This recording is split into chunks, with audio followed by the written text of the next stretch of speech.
जी Nepal HD television अब तपाईं सँगसँगै।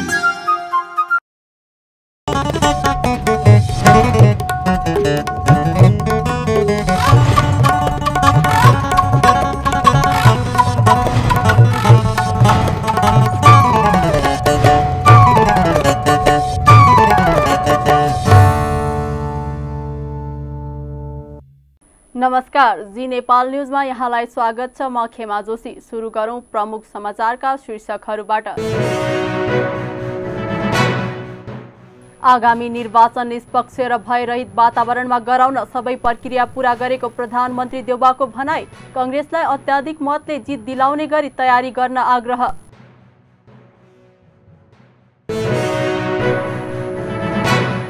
भरतपुरमा विद्युत वितरण लाइन भूमिगत गर्न सुरु। माओवादी केन्द्रका अध्यक्ष प्रचण्ड र प्राधिकरणका कार्यकारी निर्देशक घिसिङले गरे शिलान्यास।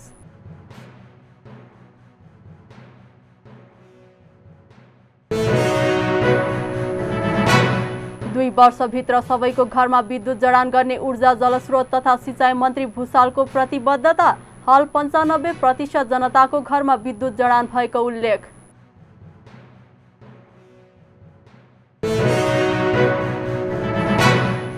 भारतमा बस दुर्घटनामा ज्यान गुमाएका 3 जना नेपालीको परिचय खुल्यो। 1 जनाको परिचय खुल्न बाँकी।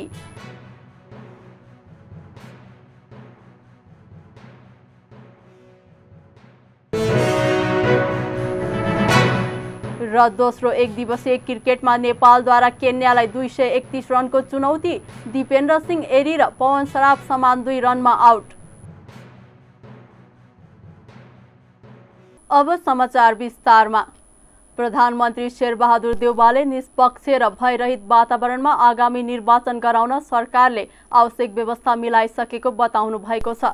प्रजातान्त्रिक चिकित्सक संघले शनिबार काठमाडौँमा आयोजना गरेको सम्मान तथा शुभकामना आदान प्रदान कार्यक्रममा प्रधानमन्त्री देउबाले स्थानीय तहको निर्वाचन सफलताका साथ सम्पन्न भएसँगै आगामी निर्वाचनलाई पनि निष्पक्ष र भयरहित वातावरणमा आगामी निर्वाचन गराउन कांग्रेस नेतृत्वको सरकारले आवश्यक व्यवस्था मिलाइसकेको बताउनु भएको हो। कांग्रेस सभापति समेत रहनुभएका प्रधानमन्त्री देउबाले कांग्रेसलाई अत्याधिक मतले जित दिलाउने गरी तयारी गर्न पनि आग्रह गर्नुभयो। त्यस्तै उहाँले सर्वसुलभ ढंगले स्वास्थ्य सेवा उपलब्ध गराउन सरकार प्रतिबद्ध रहेको जिकिर गर्नुभयो।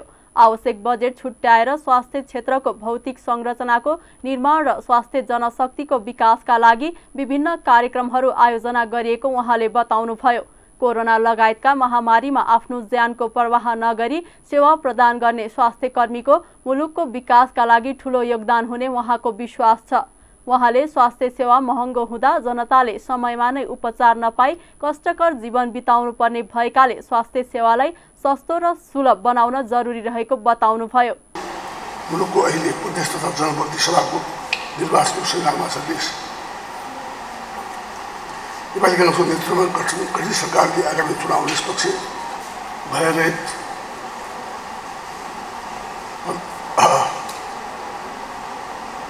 वातावरण सम्पन्न गर्न आवश्यक व्यवस्था मिलाइसकेको छ।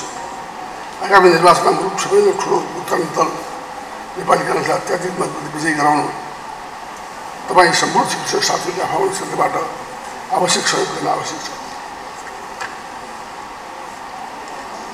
खास गरी दूरदराजमा रहेका जनतालाई स्वास्थ्य सेवाको पहुँच पुर्याउन सबैले गुणस्तरीय स्वास्थ्य उपचार सेवा पुर्याई जनताको अमूल्य जीवनलाई सुरक्षित राख्न तपाईँहरूले जोड दिने आवश्यक छ। स्वास्थ्य सेवा अहिलेको सेवा जीवनबाट सेवा भावबाट भन्दा पनि मुनाफाबाट बढी प्रेरित सुचालित हुन थालेको छ। जनतामा आस्था राख्ने चिकित्सकहरूले आफ्नो चिकित्सा पेसालाई अघि बढाउँदा यसलाई व्यवसायको रूपमा मात्र नहेरी यसलाई जनताको सेवाको रूपमा हेर्न आग्रह गर्न चाहन्छु। र अहिले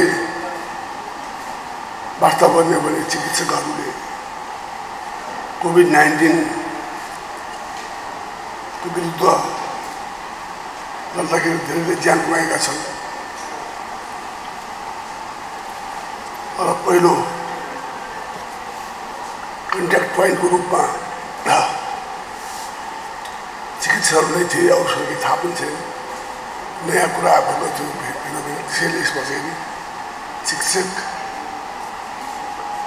मित्रहरूले चिकित्सकहरूले चाहिँ आफ्नो ज्यानको परवाह नगरेर पनि कोभिड नेपाललाई बचाउने काममा लाग्नुभयो। धेरै ठुलो सफलता पनि प्राप्त गरेको छ नेपालले। त्यसै कारणले होला विश्व स्वास्थ्य सङ्गठन WHO पनि नेपाललाई तारिफ गरेको छ, धन्यवाद दिएको छ। नेपालको रेकर्ड तुलनात्मक सफलता राम्रो भनेर मानिएको छ। नेपालको संविधानले स्वास्थ्यको हकलाई नेपालको मौलिक हक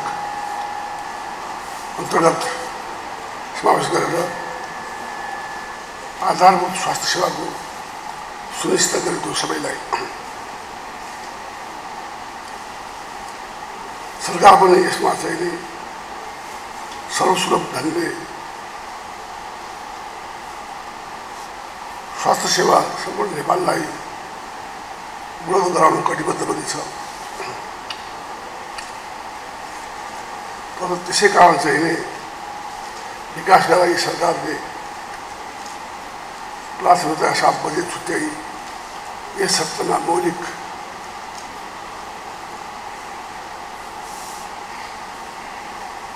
भौतिक संस्थाको निर्माण, चिकित्सा नर्स लगायतका जनशक्तिको विकासका लागि विभिन्न कार्यान्वयन, विभिन्न गुणस्तरीय स्वास्थ्य सुविधा प्रदान गरेको विकास अन्तर्गत स्वास्थ्य सम्बन्धी लक्ष्य हासिल गर्ने तपाईँहरू चिकित्सक साथीहरूको धेरै महत्त्वपूर्ण भूमिका पनि छ। त्यसैले सुलभ, सहज र गुणस्तरीय स्वास्थ्य सेवा नेपालीको आवश्यकता चाहनाको विषय हो। स्वास्थ्य सेवा महँगो हुँदा ग्रामीण विभिन्न क्षेत्रका जनताले समयमै उपचार नपाई कष्टपूर्ण जीवन व्यतीत गर्नुपर्ने हुन्छ। अथवा स्वास्थ्य सेवा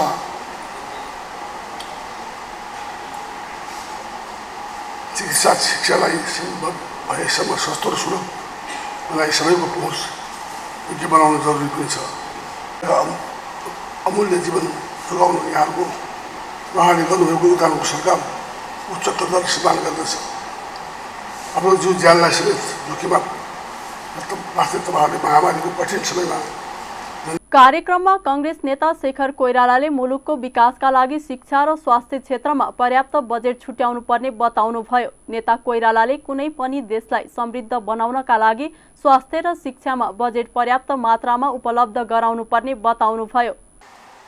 का कमी कमजोरीहरूलाई पनि तपाईहरुले उजागर गरेर हामीहरूलाई बताउन सक्नुपर्छ भन्ने मलाई लाग्छ। नेपालको अहिलेको बजेटमा शिक्षालाई 10.5% र स्वास्थ्यलाई 5.75% मात्रै बजेट राखेको छ। अनि हामी के कल्पना गर्दैछौँ भने हामी राम्रो गर्छौँ भनेर भन्दैछौँ। शिक्षा र स्वास्थ्य कुनै पनि देशको समृद्धिको कुरा गर्दा इन्फ्रास्ट्रक्चरहरू त बनाउनै पर्छ, त्यो सब गर्न जरुरी छ। तर शिक्षा र स्वास्थ्यलाई नेग्लेक्ट गरेर अगाडि जान थाल्यौं भने। त्यस्तै कांग्रेस उपसभापति धनराज गुरुङले समृद्ध नेपालको नेतृत्वका लागि आगामी निर्वाचनमा पार्टीलाई पहिलो बनाउनु पर्ने धारणा राख्नुभयो। उहाँले आगामी निर्वाचनमा समानुपातिक तर्फ चिकित्सकहरूलाई पनि स्थान दिनुपर्ने मागलाई पार्टीले सकारात्मक रूपमा लिएको बताउनुभयो। निर्वाचनमा डाक्टर साहबहरूलाई पनि खुलदुली मचिएकै होला। अब उहाँहरूले चाहिने समानुपातिक भनेर यहाँ भाषणमै आइसकेको छ भने मैले किन लुकाउनु पर्यो र? तर हाम्रो नेताहरू नै डाक्टर हुनुहुन्छ। यहाँ हाम्रो डाक्टर शेखर कोइराला डाक्टर साहबै हुनुहुन्छ, हाम्रै नेता हुनुहुन्छ। डाक्टर शशाङ्क कोइराला पनि डाक्टरै हुनुहुन्छ। उहाँहरूलाई नै हेरेर चित्त बुझाउने हो कि? चित्त बुझेन भने, चित्त यदि उहाँहरूकै अनुहार हेरेर चित्त बुझेन भने सधैँ सभापति यहीँ हुनुहुन्छ, फेरि तपाईँहरूकै बिचमा हुनुहुन्छ। सल्लाह गरौँला, धेरै ठुलो कुरा पनि छैन। सल्लाह गरेर त्यसलाई अब 2टा डाक्टर मात्रै किन 3टा 4टा 5टा डाक्टरहरू थपिन पनि सकिने भयो। त्यस कारणले गर्दाखेरि यो चाहिँ नि हामी खुला नै छौँ। काङ्ग्रेसको नेतृत्व दिल चाहिँ ठुलै छ, तर चाहिँ नि अहिले जति ठुलो दिल भए पनि आखिरमा एकातिर 165 निर्वाचन क्षेत्र, अर्कोतिर चाहिँ नि 110 समानुपातिक। त्यस कारण त्योभन्दा बढाउन नसकिँदो रहेछ। यति ठुलो दिल बनाएर 10 जना जति डाक्टर साहबहरूलाई राखिदिउँ न त भन्दाखेरि पनि फेरि नेपाल चिकित्सक सङ्घका पदाधिकारीहरूले नेपालका हरेक आन्दोलनमा नेपालका चिकित्सकले खेलेको भूमिका महत्त्वपूर्ण रहेको उल्लेख गर्दै चिकित्सकलाई संसद र पार्टीका विभिन्न तहमा ठाउँ दिन आग्रह गरेका थिए।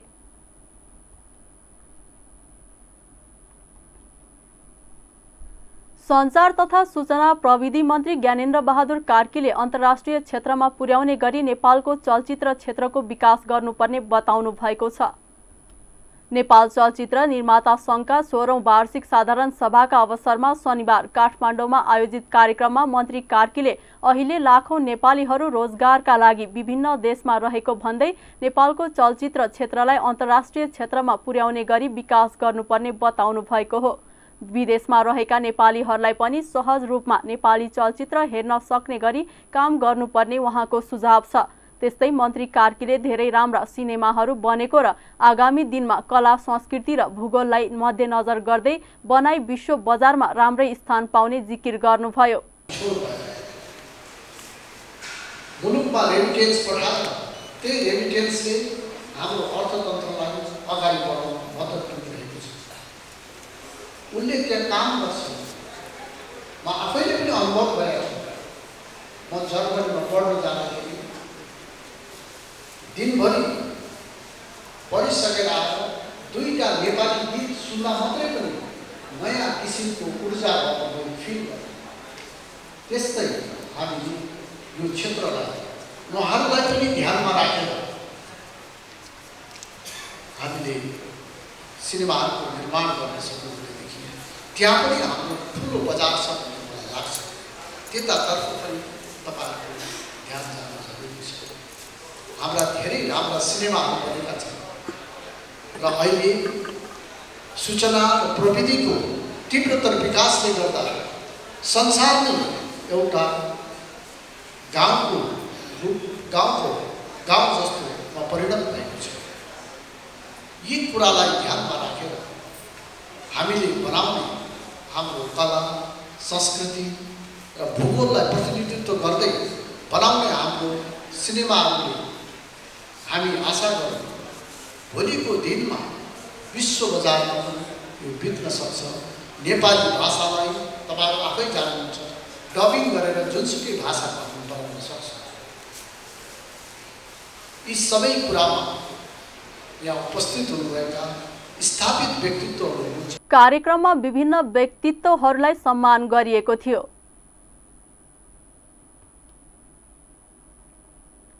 नेपाल विद्युत प्राधिकरणले भरतपुर वितरण केन्द्र अन्तर्गत क्षेत्रको विद्युत वितरण प्रणालीलाई भूमिगत गरी सुदृढीकरण सहित स्वचालित बनाउन सुरु गरेको छ।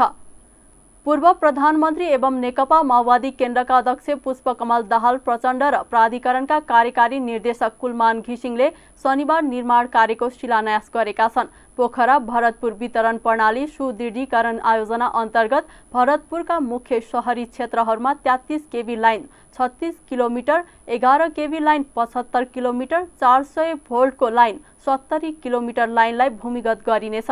साथै 26 किलोमिटर भूमिगत अप्टिकल फाइबर बिछ्याउने र हाल सञ्चालनमा रहेका ट्रान्सफर्मरहरूको क्षमता बढाउने तथा नयाँ थपिनेछ। प्राधिकरणले अहिले काठमाडौँ उपत्यकाको विद्युत वितरण प्रणालीलाई भूमिगत गरी सुदृढीकरण सहित स्वचालित गरिरहेको छ। यसै कार्यक्रमलाई कास्कीको पोखरा र भरतपुर वितरण केन्द्र अन्तर्गत पर्ने मुख्य शहरी क्षेत्रमा विस्तार गरिएको हो। राप्रपा नेपालका अध्यक्ष कमल थापाले नागरिकता विधेयक संघीय संसदबाट हुबहु पारित गरेर राष्ट्रपतीय संस्थाको अवमूल्यन भएको बताउनु भएको छ।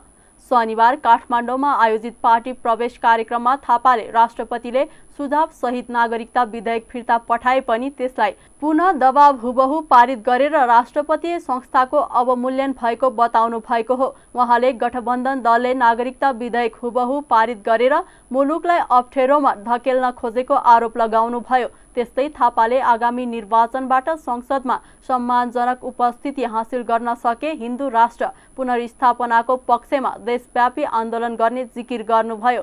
प्रमुख राजनीतिक दलको विकल्पमा फरक विचार बोक्ने आफ्नो मात्रै पार्टी भएको उहाँको भनाइ छ। फरक विचार र फरक बाटो बोक्ने एउटै मात्र राजनीतिक दल राप्रपा नेपाल। राप्रपा नेपालले सनातन धर्म संस्कृति र परम्पराको रक्षा गरेर पनि यो देशको विकास गर्न सकिन्छ भन्ने विचार बोकेर हिँडेको छ। राप्रपा नेपालले राष्ट्रियता, प्रजातन्त्र, उदार अर्थतन्त्र र हिन्दू राष्ट्रको मान्यतामा आधारित संवर्धनवादको धरातलमा समृद्ध नेपाल निर्माण गर्ने लक्ष्य बोकेको छ। हामीले संसदमा सम्मानजनक मत पायौं भने संसदको शक्तिको आधारमा निर्वाचन सकिए लगत्तै हामी हिन्दू राष्ट्र पुनर्स्थापनाको पक्षमा देशव्यापी रूपमा आन्दोलन गर्दछौँ र त्यही आन्दोलनबाट हामी हिन्दू राष्ट्रको स्थापना गर्दछौँ। त्यसको निमित्त हामीलाई संसदीय शक्ति चाहिएको छ। सरकार बनाउन होइन, हिन्दू राष्ट्रको निमित्त देशभरि आन्दोलन गर्नको निमित्त पनि हामीलाई संसदीय मान्यता चाहिएको छ। संसदमा हाम्रो उपस्थिति आवश्यक छ। त्यहाँ 10 जनाले भए पनि हिन्दू राष्ट्रको पक्षमा आवाज उठाउने र सडकमा 50,000 जनसङ्ख्या जनतालाई परिचालन गरेर हामीले हिन्दू राष्ट्र स्थापना गर्ने। संसदमा नागरिकता विधेयक पुनर्विचारको निमित्त प्रवेश हुनु अगावै गठबन्धनको बैठक बालुवाटारमा बसेर हुबहु नागरिकता विधेयकलाई पारित गर्ने निर्णय गर्यो र प्रतिनिधि सभाले गठबन्धनको लाचार छाया भएर राष्ट्रपतिले उठाएका गम्भीर प्रश्नहरूलाई सम्बोधन नै नगरी जबरजस्ती गठबन्धनको आदेश अनुसार फेरि पारित गर्यो। राष्ट्रिय सभाले पनि हिजो पारित गर्यो। यो थापाले ठुलो भन्ने दलको असक्षमता अदूरदर्शिताको जवाब दिँदै जनताले राप्रपा नेपाललाई वैकल्पिक शक्तिको रूपमा उभ्याउन सहयोग गर्नुपर्ने धारणा पनि राख्नुभयो। ऊर्जा जलस्रोत तथा सिंचाई मन्त्री पम्फा भुसालले 2 वर्षभित्र सबैको घरमा विद्युत जडान गर्ने प्रतिबद्धता व्यक्त गरेकी छन्।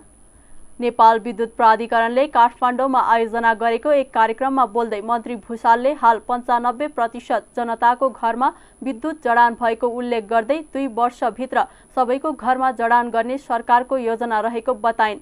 उनले विद्युत खपत बढाउनका लागि पनि सबैलाई पुनः आह्वान गरिन्। मुलुकको व्यापार घाटालाई सन्तुलनमा ल्याउन पनि सरकारले विद्युतको आन्तरिक खपत बढाउने र निर्यात गर्ने नीतिलाई अघि बढाएको मन्त्री भुसालले स्पष्ट पारिन्। विद्युत खपत बढाउन सरकारले अभियान नै सञ्चालन गरिरहेको उनको भनाइ छ। सत्तासीन राजनीतिक दलहरू शीर्ष नेताहरूले भागभण्डा टुङ्गो नलगाउँदै भकाभक उम्मेद्वार सिफारिस गर्न थालेका छन्। कर्णालीका सबै जिल्लामा सत्तासीन दलभित्रको नेपाली कांग्रेस र नेकपा एकीकृत समाजवादी गठबन्धनमा सिट बाँडफाँडका कुरा मिलि नसक्दै उम्मेद्वार सिफारिस गर्न थालेका हुन्। यता गठबन्धनको अर्को घटक माओवादी केन्द्र भने भागभण्डा मिलिसकेपछि मात्रै उम्मेद्वार छनौट गर्ने मनस्थितिमा देखिएको छ। त्यस्तै प्रमुख प्रतिपक्षी दल नेकपा एमाले पनि उम्मेद्वार छान्ने आन्तरिक गृह कार्यमा केन्द्रित भएको छ। केही नेताहरूलाई समर्थन गर्ने कार्यकर्ताहरूले नामै सामाजिक सञ्जालमा राख्दै टिकट पाउनुपर्ने दबाब दिँदै आएका छन्। तत्कालीन नेकपा भित्र रहेर पार्टी विभाजनपछि माधव नेपालसँग लागेर बीचमा नेकपा एमालेमा मिसिएका नेताहरूले आफ्नो पक्षमा माहौल बनाउन लागि परेका छन्। कुशल कला निर्देशक उद्धवराज भट्टराईको 66 वर्षको उमेरमा निधन भएको छ। शनिबार बिहान बैतडीबाट काठमाडौँ आउने क्रममा चितवन आइपुग्दा आफू सवार बसमै निधन भएको हो। 44 वर्षदेखि नेपाली फिल्म क्षेत्रमा कला निर्देशक तथा वेशभूषा प्रबन्धकको रूपमा सक्रिय भट्टराईले धेरै फिल्ममा अभिनय समेत गरेका छन्। उनले सेतोबाघ, माया पिरती, प्रेम पिण्ड, युगदेखि युगसम्म, राजमती, लर्ड बुद्ध, प्रेम पिण्ड, मुना मदन, जय बाबु, पशुपतिनाथ, श्री स्वस्तानी, भाग्यरेखा, सन्तान लगायतका थुप्रै फिल्ममा कला निर्देशकको रूपमा काम गरेका थिए। नेपाली सिने क्षेत्रको विकिपीडियाको नामले समेत चिनिने भट्टराई जुङ्गे दाईका नामले समेत चर्चित थिए। उनको आकर्षक जुङ्गा देखेर स्वर्गीय पत्रकार पुष्करलाल श्रेष्ठले उनको नाम जुङ्गे भट्टराई राखिदिएका थिए। मकवानपुर प्रहरीले हेटौडा उपमहानगरपालिका 10 राप्तीपुल नजिकैबाट आज 74 किलो 70 ग्राम लागु औषध गाँजा सहित 2 जनालाई पक्राउ गरेको छ। पक्राउ पर्नेमा नुवाकोटको विदुर नगरपालिका 13 का 31 वर्षीय प्रकाश तामाङ र पर्साको ठोरी गाउँपालिका 3 बर्मा नगरका 34 वर्षीय चन्द्र कुमारी श्रेष्ठ छन्। जिल्ला प्रहरी कार्यालय मकवानपुरका प्रहरी नायब उपरीक्षक टेक बहादुर कार्कीका अनुसार चितवनबाट हेटौडातर्फ आउँदै गरेको बागमती प्रदेश 0102561942 नम्बरको तरकारी बोक्ने गाडीलाई जाँच गर्दा उक्त परिमाणको गाँजा बरामद गरिएको हो। प्रहरीले उनीहरूको साथबाट रु 31,000 पनि बरामद गरेको छ। उदयपुरको बेलका नगरपालिका 7 मैनामैनी स्थित गोवाटार गाविङ खोलाका 43 वर्षीय नरबहादुर बस्नेत भाग्दै गरेको अवस्थामा पक्राउ परेका छन्। आफ्नै वंशजका 3 जनाको हत्या गरेर भाग्दै गरेका उनलाई प्रहरीले गए राति पक्राउ गरेको हो। शुक्रबार दिउँसो पारिवारिक विवाद भएपछि बेलका नगरपालिका 7 मैनामैनीका 33 वर्षीय राजकुमार बस्नेत, 33 वर्षीय सरिता बस्नेत र 12 वर्षीय सुजन बस्नेतको हत्या गरिएको थियो। तीनै जनालाई नरबहादुरले खुकुरी प्रहार गरी हत्या गरेका थिए। मृतक सरिता नरबहादुरकी श्रीमती तथा सुजन छोरा हुन्। हत्यापछि नरबहादुर फरार भएका थिए। जिल्ला प्रहरी कार्यालयका सूचना अधिकारी प्रहरी नायब उपरीक्षक राकेश कुमार सोदारका अनुसार घटना लगत्तै इलाका प्रहरी कार्यालय बेलका रामपुरको टोली परिचालन गरिएको थियो। उनलाई बेलका 6 बरबोट नजिकैको जंगलबाट खुकुरी सहित पक्राउ गरिएको हो। नरबहादुरको बयान लिने कार्य भइरहेको र हत्याको कारण चाँडै खुल्ने प्रहरी उपरीक्षक ज्ञानेन्द्र फुयालले बताए। तीनै जनाको शव परीक्षणका लागि सुनसरी स्थित बीपी मेमोरियल अस्पतालमा लगिएको छ। गत आर्थिक वर्षमा सल्यानमा 19,000 मेट्रिक टन बढी दूध उत्पादन भएको छ। पशु अस्पताल तथा पशु सेवा कार्यालय सल्यानको तथ्याङ्क अनुसार गत आर्थिक वर्षमा 19,144 मेट्रिक टन दूध उत्पादन भएको हो। उत्पादन भएको मध्ये 80% भन्दा बढी दूध जिल्लामै खपत हुने गरेको पशु अस्पताल तथा पशु सेवा कार्यालय सल्यानले जनाएको छ। जिल्लाबाट वार्षिक 12.4% दूध जिल्ला बाहिर निकासी हुने गरेको कार्यालय प्रमुख कपिल प्रसाद उपाध्यायले बताए। जिल्ला बाहिर निकासी भएको दूधबाट 7,44,000 रुपैयाँ किसानको हातमा परेको उनको भनाइ छ। जिल्लालाई दूधमा आत्मनिर्भर बनाउन र कृषिमा किसानहरूको आकर्षण बढाउन किसान लक्षित कार्यक्रम सञ्चालन गर्दै आइरहेका छौँ उनले भने। आर्थिक वर्ष 2077-78 मा सल्यानमा झण्डै 2 करोड लिटर दूध उत्पादन भएको थियो। पशु अस्पताल तथा पशु सेवा कार्यालय सल्यानका अनुसार 1,91,62,000 लिटर दूध उत्पादन भएको थियो। सुनसरीको कोशी गाउँपालिका 1 मा आज शनिबार पिकअप भ्यानले मोटरसाइकललाई ठक्कर दिँदा 2 जना प्रहरीको ज्यान गएको छ। ज्यान गुमाउनेमा सप्तरीको सप्तकोशी नगरपालिका 3 का प्रहरी हवलदार दुर्गानन्द चौधरी र सशस्त्र प्रहरी सहायक हवलदार प्रकाश गोजेवार रहेका छन्। सुनसरीका प्रहरी नायब उपरीक्षक राजकुमार राईका अनुसार पश्चिमबाट पूर्वतर्फ आउँदै गरेको बा 60 प 4492 नम्बरको मोटरसाइकललाई विपरीत दिशाबाट आउँदै गरेको 2 नम्बरको पिकअप भ्यानले ठक्कर दिँदा मोटरसाइकलमा चढेका 2 जनाको ज्यान गएको हो। ठक्करबाट चौधरीको घटनास्थलमा र गोजेवारको उपचारका क्रममा जिल्ला अस्पताल इनरुवामा ज्यान गएको प्रहरीले जनाएको छ। चौधरी श्रम तथा रोजगार मन्त्रालय प्रदेश नम्बर 1 मा कार्यरत थिए भने गोजेवार मोरङको धनपतिमा कार्यरत थिए। 2 जनाको शव परीक्षणका लागि जिल्ला अस्पतालमा राखिएको छ। ठक्कर दिने पिकअप भ्यानका चालक कोशी गाउँपालिका 3 का दीपक गोसाईलाई प्रहरीले पक्राउ गरेको छ। शनिबार देशभर 200 जनामा कोभिड-19 संक्रमण देखिएको छ। स्वास्थ्य तथा जनसङ्ख्या मन्त्रालयको विवरण अनुसार 3537 जनामा गरिएको परीक्षणमा 200 जनामा संक्रमण पुष्टि भएको हो। आज 339 जना संक्रमित संक्रमण मुक्त भएका छन् भने यही समयमा 2 जना संक्रमितको मृत्यु समेत भएको छ। मन्त्रालयको विवरण अनुसार हाल देशभर 2642 जना कोभिडका सक्रिय संक्रमित रहेका छन्। सक्रिय संक्रमित मध्ये 6 जना भेन्टिलेटरमा, 39 जना आइसियुमा, 148 जना संस्थागत आइसोलेसन र 2494 जना संक्रमित होम आइसोलेसनमा रहेका छन्। धनगढी विमानस्थलमा लफडा भएको छ। आज बिहान विमानस्थलमा लफडा भएको हो। विमानस्थलमा प्रहरीले आफूमाथि कुटपिट गरेपछि लफडा भएको कञ्चनपुरको बेलडाडीका नरेश गिरीले जानकारी दिए। विमानस्थलको सुरक्षामा खटिएका प्रहरी वरिष्ठ हवलदार कृष्ण बहादुर पाण्डेको टोलीले आफूमाथि आक्रमण गरेको उनले बताए। उनका अनुसार प्रहरीले विमानस्थलको काउन्टरबाट घिसारेर उनलाई त्यहाँका प्रहरी इन्चार्ज सहीको कार्यालयभित्र चुकुल लगाएर 4 जना प्रहरीहरूले निर्घात कुटपिट गरेको आरोप लगाएका छन्। उनले प्रहरीले कुटेर आँखामा चोट लागेको बताएका छन्। अब अन्तर्राष्ट्रिय समाचार। अफगानिस्तानको पश्चिमी हेरात प्रान्तको राजधानी हेरात शहरमा रहेको मस्जिदमा शुक्रबार भएको विस्फोटमा परि कम्तीमा 18 जनाको मृत्यु भएको छ। 23 जना घाइते भएका छन्। हेरात शहरको गाजरगाह मस्जिद बाहिर शुक्रबार भएको विस्फोटमा प्रमुख धर्मगुरु मौलवी मुजिम रहमान अन्सारी र उनका भाइ हबिब रहमान अन्सारी सहित 18 व्यक्तिको मृत्यु भएको छ भने अन्य 23 जना घाइते भएको प्रान्तीय प्रशासनका प्रवक्ता मौलवी हमिदुल्लाह मतवाकिलले पत्रकारहरूलाई बताएका छन्। विस्फोटको जिम्मेवारी हालसम्म कुनै समूह वा व्यक्तिले लिएको छैन। रौसलीले सो आक्रमणमा शत्रुहरूको हात रहेको बताए पनि कुनै विशेष समूहको नाम भने उल्लेख गरेका छैनन्।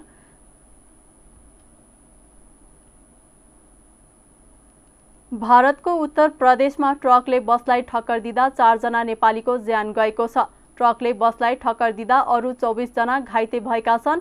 रूपैडियाबाट गौवातर्फ जाँदै गरेको बसलाई उत्तर प्रदेशको बाराबंकी जिल्लाको महङ्गुपुर गाउँमा रोकिराखेको बेलामा ट्रकले ठक्कर दिएको द टाइम्स अफ इन्डियाले जनाएको छ। ज्यान गुमाउनेमा बाँकेको राप्ती सोनारी गाउँपालिकाका प्रेम थारू र शीतल थारू तथा दाङको तुलसीपुर उपमहानगरपालिकाका चक्रबहादुर ओली रहेका छन्। मृतक 1 जनाको परिचय खुलेको छैन। घाइते मध्ये 14 जना नेपाली रहेका छन्। उनीहरूको बाराबंकी जिल्ला अस्पताल र लखनऊमा रहेको ट्रमा सेन्टरमा उपचार भइरहेको छ। गोवा जाँदै गरेको बसको टायर पञ्चर भएपछि सडक छेउमा रोकेर चालकले टायर परिवर्तन गर्दै गर्दा पछाडिबाट ट्रकले ठक्कर दिएको स्थानीय प्रहरीलाई उद्धृत गर्दै द टाइम्स अफ इन्डियाले जनाएको छ। बसमा झण्डै 150 जना यात्रु रहेकोमा 60 जना भन्दा धेरै नेपाली कामदार थिए।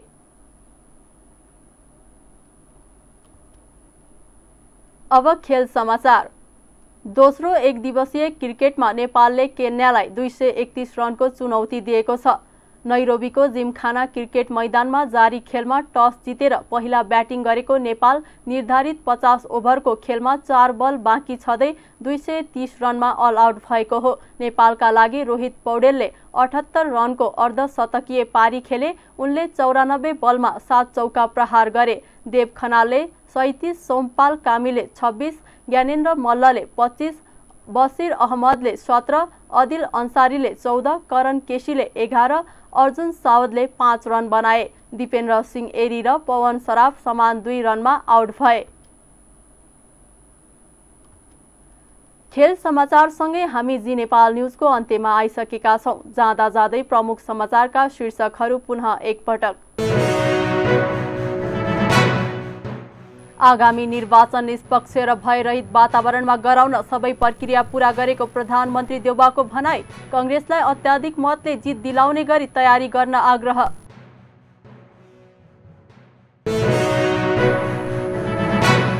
भरतपुरमा विद्युत वितरण लाइन भूमिगत गर्न सुरु। माओवादी केन्द्रका अध्यक्ष प्रचण्ड र प्राधिकरणका कार्यकारी निर्देशक घिसिङले गरे शिलान्यास।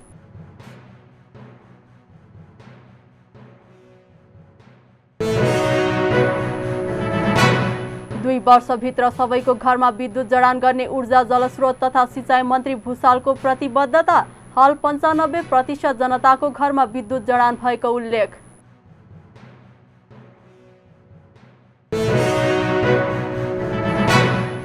भारतमा बस दुर्घटनामा ज्यान गुमाएका 3 जना नेपालीको परिचय खुल्यो। 1 जनाको परिचय खुल्न बाँकी।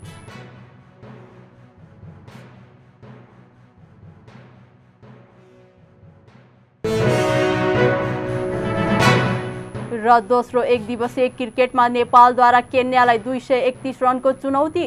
दिपेन्द्र सिंह एरी र पवन सराफ समान 2 रनमा आउट।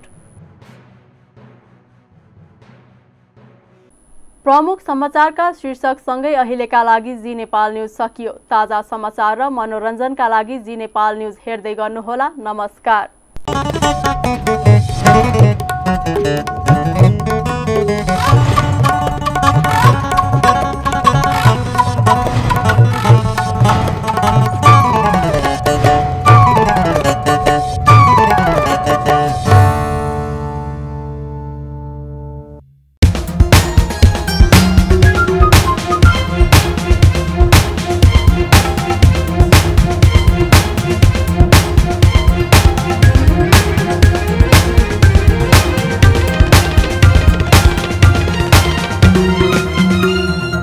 जी नेपाल HD टेलिभिजन अब तपाईं सँगसँगै